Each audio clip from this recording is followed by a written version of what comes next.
పెళ్లి తర్వాత కెరియర్ కొనసాగించడం చాలా కష్టం.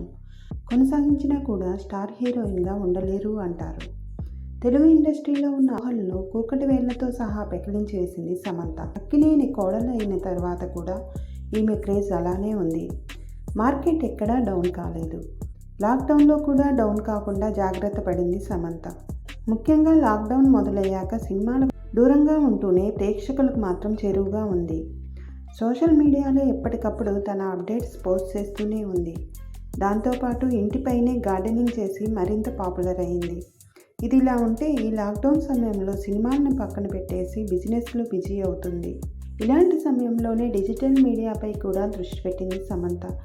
ది ఫ్యామిలీ మెన్ 2 వెబ్ సిరీస్లో నటించింది. ఇది త్వరలో స్క్రీన్పై రానుంది. ఇదిలా ఉంటే ఆహాలో సమంత చేసే శ్యామ్ జామ్ అనే షోకి బాగా పాపులారిటీ ఎక్కువగా ఉంది. ఇప్పటికే 4 ఎపిసోడ్స్ వచ్చాయి.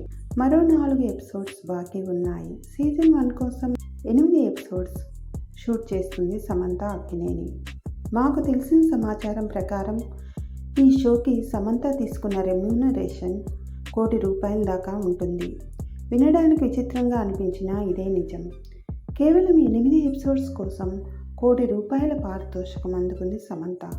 విజయ్ దేవరకొండతో మొదలైన ఈ సీజన్కు 2వ గెస్ట్గా రానా వచ్చారు. 3వ ఎపిసోడ్ కోసం సైనా నెహ్వాల్ జంట వచ్చారు. 4వ ఎపిసోడ్ తమన్నాతో పూర్తి చేసింది సమంత.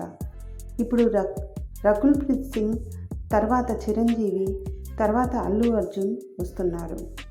ఇక నాగచైతన్య ఎపిసోడ్తో ఈ సీజన్ పూర్తి కానుంది. ఏదేమైనా శ్యామ్ లక్కీ చామ్. ఇలాంటి మరిన్ని అప్డేట్స్ కోసం నా ఛానల్ని సబ్స్క్రైబ్ చేయండి. Thanks for watching.